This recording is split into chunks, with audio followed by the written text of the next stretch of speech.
Hi, this is Johnny Polaris. Today I'm going to talk about last night's Dynamite episode, which was a tribute episode to Jon Huber, aka Brodie Lee, who passed away right after Christmas. And yes, this was very emotional.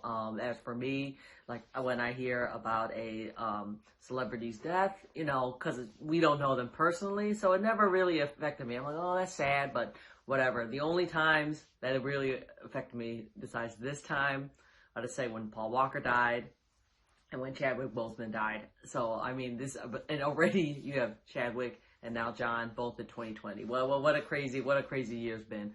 So this episode, like all the matches were of course a tribute to him. So it was all the members of Dark Order. They all had their own match except for 5 Allin Angels, who was on the side with Brodie Lee Jr., or, you know, Jon's son. Just want to quickly say right here that I really enjoyed the episode, and it was very emotional. I definitely teared up, as I am sure everyone did, with the Silver, Reynolds, and Adam Hangman Page match. I just want to comment and just say that I have a couple friends and obviously your trolls on Twitter that just that didn't like the episode, but then try to tell me how to enjoy it.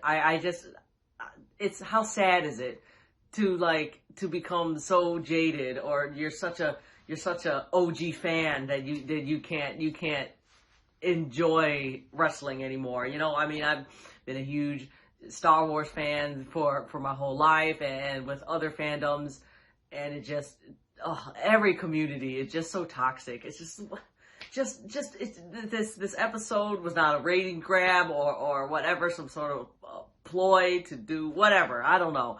It was just, in my opinion, just so well done. It is such a nice tribute. So to the people out there that don't appreciate it, that's fine. But then don't talk to me about it, because I don't want to hear it. I don't know, like, you're so unhappy that you try to make me unhappy for the wrong reasons. Anyhow, so not really going to talk about the match. We're just going to go through every match, but talk about what happened in it, because spoiler alert, obviously Dark Order members won every single match, which they should. So anyway, the episode started out with the 10-bell salute. You have the whole main roster standing on the runway there. And you can watch this on YouTube, which I had to watch a few times because it was just so touching to see the whole roster there. And then, and if you watch closely, you see, you know, Miro, Rusev, whatever, is crying in the back. That already got me almost immediately. And that was just the first few seconds of the show. And then you had Jon Moxley, they have a couple of little video packages, you know, for some of the wrestlers that want to say extra words about Brodie. And Jon Moxley was the first to come out and say his little thing, which was very touching. So the first match of the day came right out. It was Young Bucks, Colt Cabanna versus Hardy Party, and you know, I like Colt. I'm not like a huge fan of his, even though he's from Chicago. But I mean, I like him, but he's all right. I don't know what it is. Dark Order came out, and the first thing you see is Colt, and he's crying. That already got me. I'm telling you, this episode, like 10 seconds in, you're already about to cry. So he came in, you know, he was crying before, but once he stepped in the ring, it really showcased him a lot. And again, what this episode was good, because it really showed a lot of the members of Dark Order, you know, don't really have too much TV time, except for obviously Brodie Lee himself and maybe, you know, Evil Uno and Stu, but everyone else kind of just either on Dark or whatever. So, but this episode really showcased everybody on there on what they could do. So this match was really cool to see Colt Cabanna like at his fullest, because he has a really unique style as well. So, at the end, you know, after he won, or, you know, Young Bucks and Colt Cabanna won, Colt's on the side, and he's like really doing the Dark Order symbol, and even the commentary were like, wow, that's the first time he really, you know, embraced himself in the Dark Order, which I agree too, because in the past he's always like, you know, he never did actually the claw hand symbol. So again, that was really cool.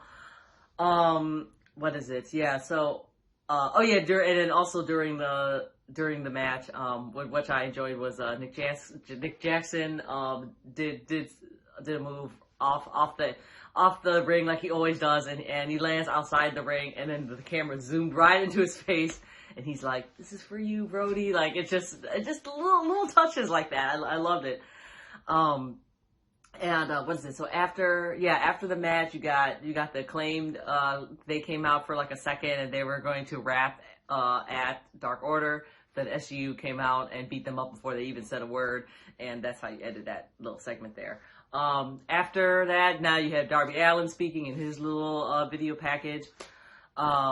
And all I could take from that was that right at the end, Darby was like, "I really wish I had a match against you." Oh God, everything in this episode was so good. And then after another big tag team match, this was Lance Archer and Evil Uno and Stu Grayson versus Eddie Kingston's families. That's Eddie Kingston and Butcher and Blade.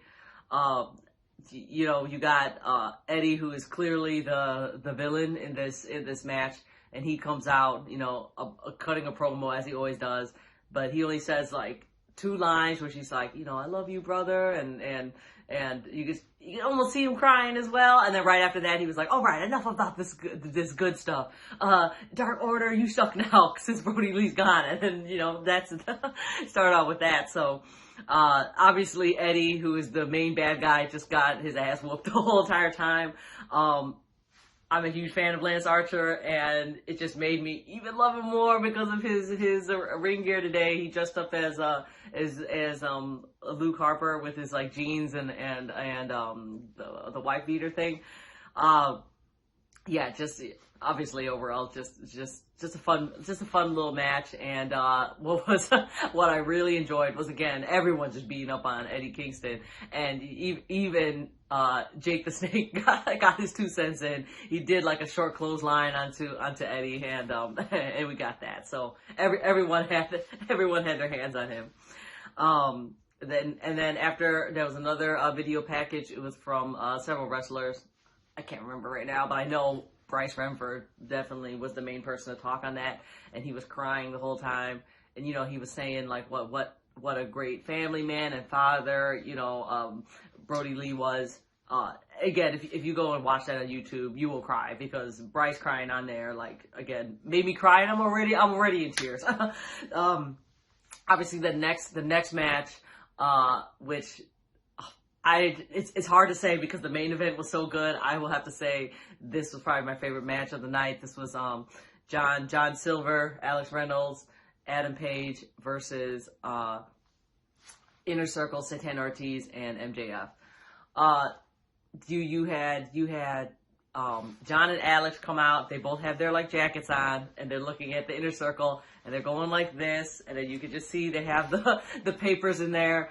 And of course, if you watch BTE, that was like Brodie's gimmick, is that when he's mad at the Dark Order, he would throw papers at them. So that is always super silly in BTE. But somehow, when they get the papers and they threw it at Santana Ortiz, everything in this episode just made you very emotional. So yeah, so they threw them at them. That's what happened. So many great stuff happened in this episode. You had, even with Brodie Lee's Jr. -1 on the outside, and you can see, you have Alan Angels behind him, and then you obviously Austin Gunn over there, screaming his head off. You had his son there, and he had the kendo stick and the mask in hand, just like looking at MJF, because MJF keep coming down, and he's actually like flick the kid off, and he's just yelling at him. It was just so great. But it was all worth it, because eventually when MJF pulled Brodie Lee Jr.'s mask off, that was it. So he got the kendo stick and just whacked him on the head, and you could just see, and the commentators said the same thing, you could just see how much fun Brodie Lee Jr. was having, and it was just so touching to see that. Highlight of that match was, of course, you had Wardlow on the side, always distracting and doing all that. I think he punches out Alex Reynolds or one of the guys. So Wardlow is on the ring now, and he's just like getting ready to try to beat up, you know, the Dark Order side. And then who comes in to save the Dark Order? You know, Eric Rowan or Eric Redbeard came down to beat Wardlow up. And Wardlow, you know, is a very big guy. The way that Eric was manhandling him, Wardlow didn't look too big right next to Eric. So it was just, oh my God, like I popped for that so hard. And then of course Eric chased him off the ramp. So at the end you had John Silver with the physical pin. You know, John Silver is wearing Brodie Lee's gear because he said that Brodie Lee had that made for him because they were going to do an episode of BTE in that. And, you know, you have John going like this, and then he does the Discus Lariat, and he wins. And then right after, oh, that was just, I can already feel it right now. That was so emotional.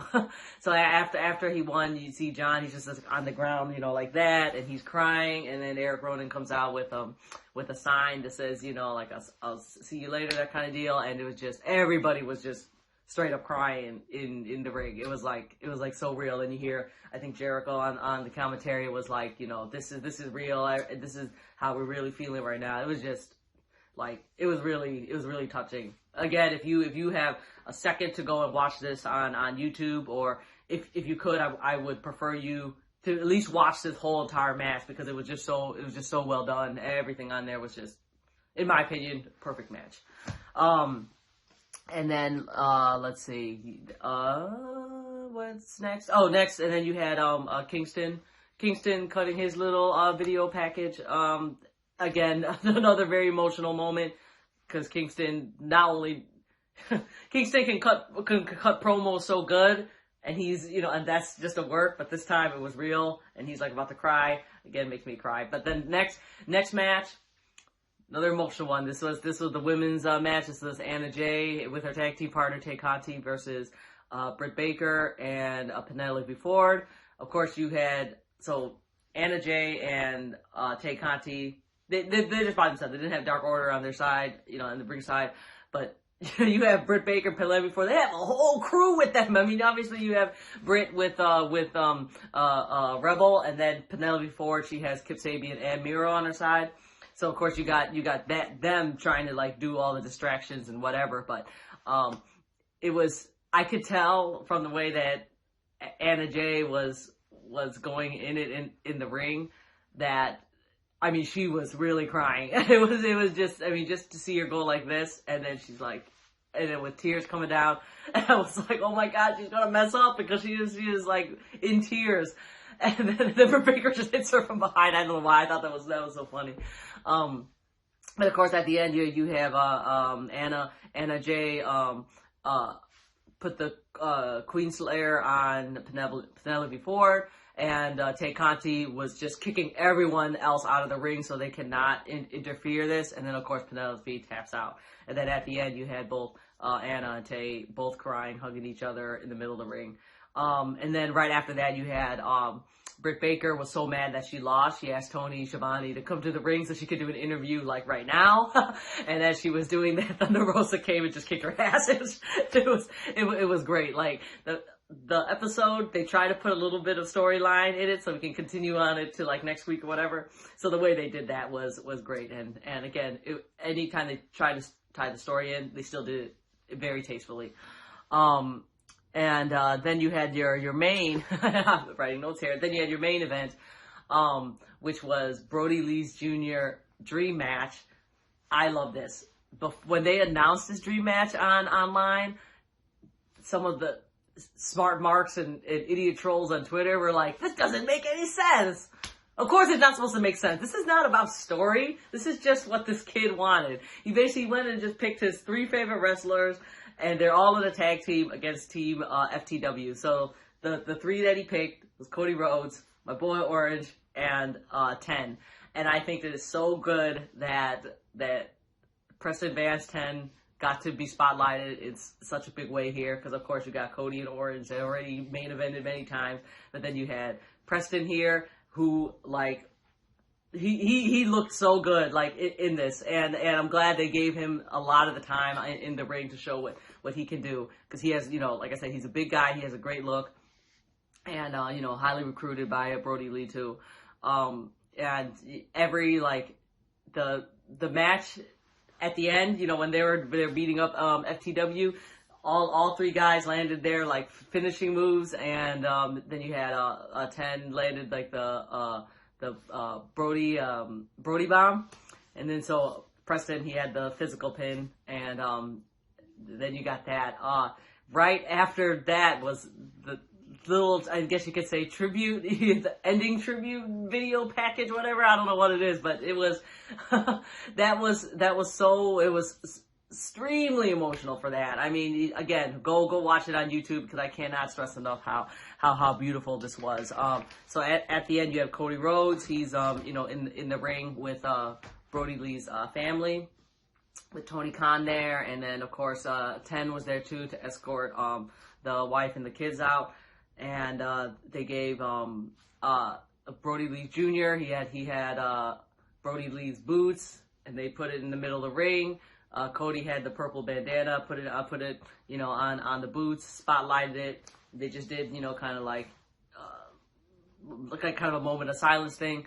And then Tony Khan comes out, and he's like, he has the red TNT championship, and he hands it over to Brodie Lee Jr., and he says that, you know, Brodie Lee Jr. will be TNT champion for life. And then so he just gave him the belt.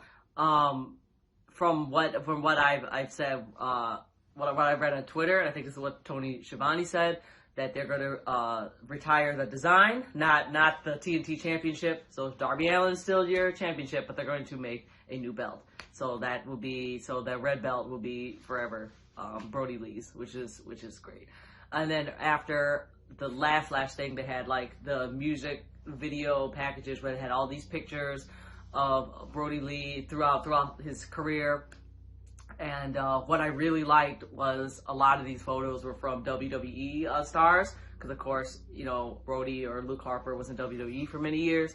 That was just so great, and that's one thing I have to say I really enjoyed about the Twitter universe from what I saw, was that all promotions were coming together to honor this man. You know, whether you're from WWE, you know, even Impact said some stuff, and he never worked at Impact. You know, like all of them, like Ring of Honor. I mean, they all have said something really nice, and it just feels like for once, you know, WWE and AEW can put their difference aside for a little bit, and just all the fans get together to celebrate the life of this man. So, yeah, in my opinion, beautiful episode. I mean, I'm going to rewatch it again, because it was just like emotional wreck for me yesterday.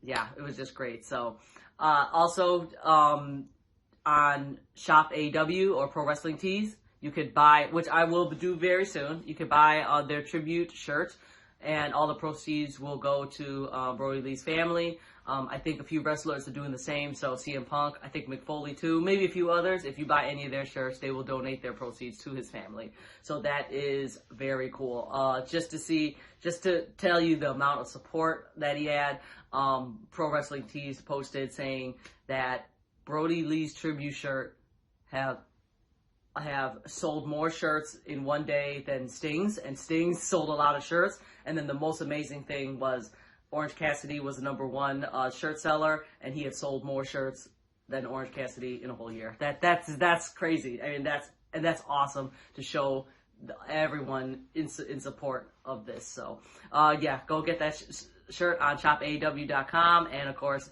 if you can't watch the whole episode, watch the clips on their YouTube channel. All right, thank you so much, guys, for listening. Again, a very emotional episode, and I hope, you know, just my review did some sort of justice. So, all right, thank you, guys. I'll see you next time.